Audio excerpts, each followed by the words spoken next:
बिस्मिल्लाहिर्रहमानिर्रहीम। आज हमारा first year chemistry chapter number 5 atomic structure का लेक्चर नंबर 13 है।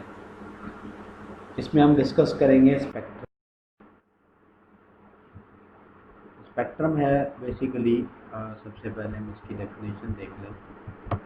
विजुअल डिस्प्ले और dispersion of the component of light when it is pass through a prism is called a spectrum. तो यहाँ मैं आपको बताना ये चाह रहा हूँ कि वाइट लाइट इटसेल्फ कोई नेचुरल कलर नहीं है।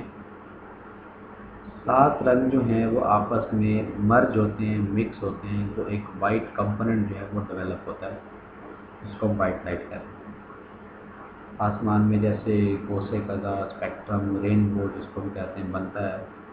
तो सूरज से आने वाली रेडिएशन, विजिबल रेडिएशन, जिसको हम वाइट लाइट कंपोनेंट कंसीडर करते हैं, तो जब ये सस्पेंडेड एयर ड्रॉपलेट्स एटमॉस्फेयर में मौजूद होती हैं और रेडिएशन उससे टकराती हैं, तो वो वाइट लाइट अपने रेलिवेंट कंपोनेंट्स में स्प्लिट अप हो जाती है एक स्पेसिफिक एंगल पे। उस स्प्लिटिंग की वजह से वो वेरियस कलर फिर सामने आ जाते हैं, जिससे वो मिलकर बना होता है, जिसको हम रेनबो कहते हैं। तो विजुअल डिस्प्ले एंड डिस्पर्शन, फैल जाना कंपोनेंट्स का वाइट लाइट का, जब वो उसको किसी प्रिज्म शफाफ चीज़ से पास आउट करते हैं। तो एयर ड्रॉपलेट जो सस्पेंडेड हैं वो भी मतलब क्लियर ड्रॉपलेट्स होते हैं, शफाफ होते हैं। अब यहाँ पर जो चीज़ हमने डिस्कस करनी है,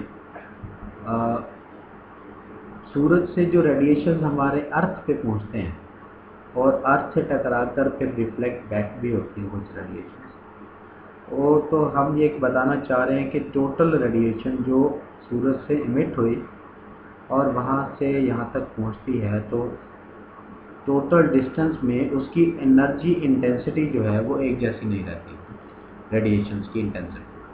तो रेडिएशंस जो डायरेक्टली इमिट होती हैं सन से, हम उसको कहते हैं कॉस्मिक रेज। कुछ फासला ट्रैवल करने के बाद, क्योंकि वो सूरज से कुछ दूर हो जाएगी, उनकी इंटेंसिटी कम हो जाएगी, तो हम उनको कहते हैं गैमा रेज। यहाँ पर शुरू में कॉस्मिक रेज आएगा, फिर गैमा रेज, फिर उनकी एनर्जी मज़ीद कम हो जाएगी तो हम उसको कहेंगे एक्स रेज। मज़ीद कम होने पर अल्ट्रा वायलेट। अल्ट्रा वायलेट के 2 हिस्से हैं उसके, एक फार अल्ट्रा वायलेट है और एक नियर अल्ट्रा वायलेट है। यहाँ पर ऊपर ये वेवलेंथ दी हुई है इसकी, 10 nanometre, 200 nanometre, 400 nanometre.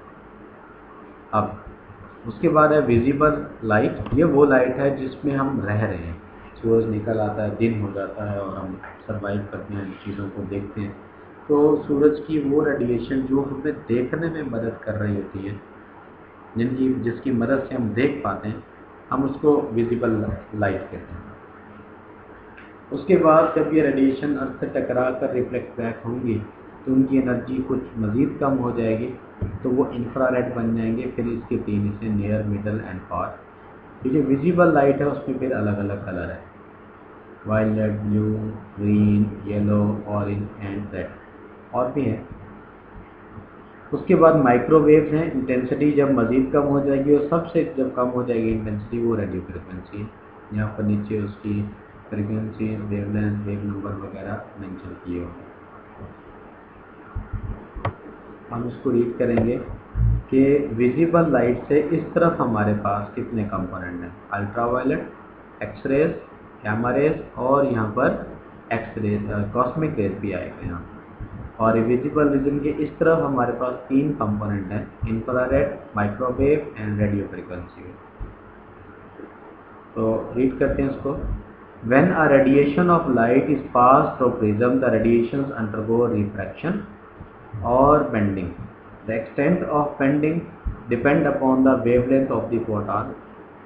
The radiation of longer wavelength, जिसकी wavelength ज़्यादा होगी, वो smaller डिग्री में बेंड करेंगे than the radiations of shorter wavelength। जो एक आम लाइट है वो consist है radiation of all the wavelengths। So after passing through the prism, white light is split up into radiations of different wavelengths.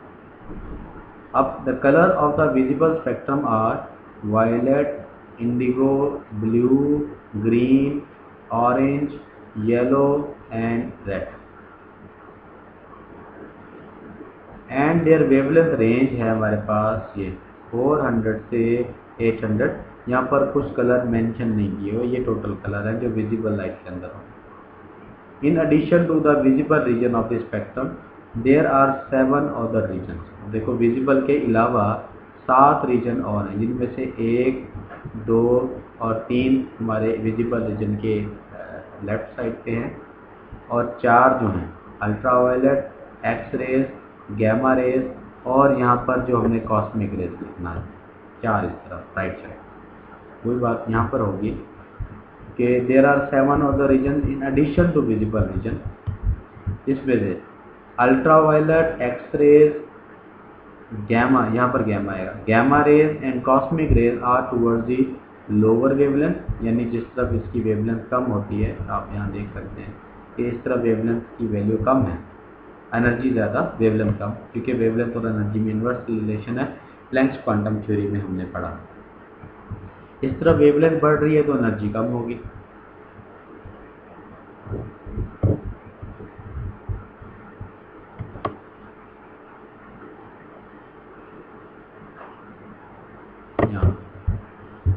Ultraviolet, x rays, यहाँ पर gamma rays और cosmic rays are towards the lower wavelength of the spectrum and they possess the photon with greater energy wavelength inverse है। And on the side of the visible region there lies the infrared, microwave, radio frequency regions and which shows the continuity of the wavelength of for all the types of spectrum. Hence visual display or dispersion of the component of white light when it is passed through a prism is called spectrum. अब spectrum हमारे पास दो तरह के होते हैं, colour हैं अलग अलग स्प्लिट अप होने। अगर कलर स्प्लिट अप हो जाएं लेकिन उनकी बाउंड्री लाइन आपस में मर्ज रहें, मिली रहें, यानी हम डिस्टिंक्शन ना कर पाएँ कि कहाँ पे कलर में सेपरेशन हो रही है, तो इसको हम कहते हैं कॉन्टिन्यूस स्पेक्ट्रम। अगर सारे कलर्स अलग अलग हो जाएं, एक अलग अलग लाइन बना लें, तो फिर हम उसको कहते हैं लाइन स्पेक्ट्रम। और लाइन स्पेक्ट्रम कब बनता है? जब हम इंडिविजुअल किसी एटम की बात करते हैं, इसलिए एटॉमिक स्पेक्ट्रम और लाइन स्पेक्ट्रम एक ही चीज़ के दो नाम हैं। कॉन्टिन्यूस स्पेक्ट्रम में जाहिर है जब बहुत सारे कलर्स ने मर्ज होना है तो एक अकेले एटम ने तो वहाँ नहीं होना, तो पूरा का पूरा मैटर, बहुत सारा बल्क बड़ी मिकदार में वो अवेलेबल होगा और उसके जो कलर बनेंगे वो आपस में मर्ज हो जाएंगे। In this type of spectrum the boundary line between the colours can not be marked, मतलब उनमें हम फर्क नहीं कर सकते। The colours diffuses into each other, one colour merge into another without any dark space. The best examples of the continuous spectrum is rainbow, and it is obtained from the light emitted by the sun or incandescent lights, and जिसको electric light कहते हैं। It is the characteristics of matter in bulk. Line spectrum आप यहाँ diagram में भी देख सकते हैं। लाइन स्पेक्ट्रम ये हाइड्रोजन का स्पेक्ट्रम बनाया हुआ है, क्योंकि हाइड्रोजन एक एटम, तो ये सारे लाइनें अलग अलग हैं। यहाँ पर रेनबो आप सबने देखी हुई है, वो कलर मिक्स होते हैं।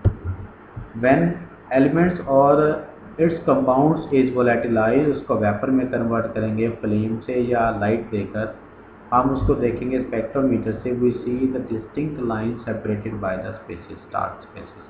This type of the spectrum is called a line spectrum or atomic spectrum, and this is the characteristics of an atom. The number of lines and the distance between them depend upon the element volatilized जो vapor में convert होंगे। For example, the line spectrum of sodium contains 2 yellow colored lines separated by the definite distance. Similarly, the spectrum of hydrogen consists of a number of lines of the different colors having the different distance from each other. It has also been observed that the distance between the lines for the hydrogen spectrum decreases when the with decrease in the wavelength. देखो इस तरफ wavelength जो है वो increase हो रही है, तो लाइनों के दरमियान में फासला भी इंक्रीज हो रहा है। ये यहाँ पे ज़्यादा डिस्टेंस है, यहाँ पे कम। लेकिन इस तरफ अगर हम देखें वेवलेंथ कम होगी तो उन लाइनों में सेपरेशन भी कम होती जा रही है। तो वेवलेंथ कम होते होते लाइनों के दरमियान में, कलर्स लाइंस के दरमियान में डिस्टेंस भी कम होता जाएगा और एक स्टेज आएगी कि वो सारे कलर्स आपस में मर्ज हो जाएंगे। And the spectrum become continuous after the certain value of wavelength. जो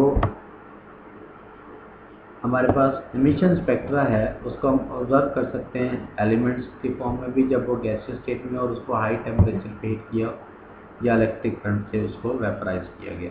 तो हम दो टाइप्स हैं हमारे पास एटॉमिक एमिशन स्पेक्ट्रा और एटॉमिक एब्जॉर्प्शन स्पेक्ट्रा की। एटॉमिक एमिशन स्पेक्ट्रा है जी कि ये हमारे पास सैंपल पड़ा हुआ है, गैसियस सैंपल, हमने रेडिएशन दी, इसने ये एनर्जी दी, ज़्यादातर एनर्जी उसने एमिट कर दी। तो जो इमिट होने वाली रेडिएशन है डिटेक्टिंग डिवाइस से डिटेक्ट करके उसका हम स्पेक्ट्रम बनाएंगे। तो यहाँ पर हम डार्क बैंड लेंगे, रेडिएशन इमिट होके जब उस पर पड़ेंगी तो वो ब्राइट कलर की लाइन उसके ऊपर डेवलप हो जाएंगी।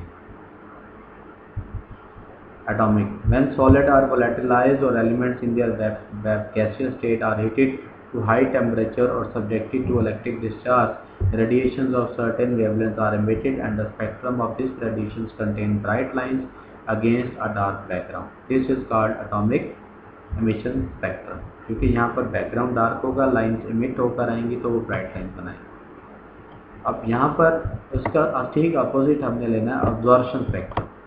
एमिट होने पर ब्राइट लाइंस बनी है तो अब्जॉर्ब होने पर डार्क लाइंस बनेंगी और बैकग्राउंड जो है हम वाइट कलर का लेंगे। When a beam of light is pass through gaseous sample of an element, ये पहली लाइन,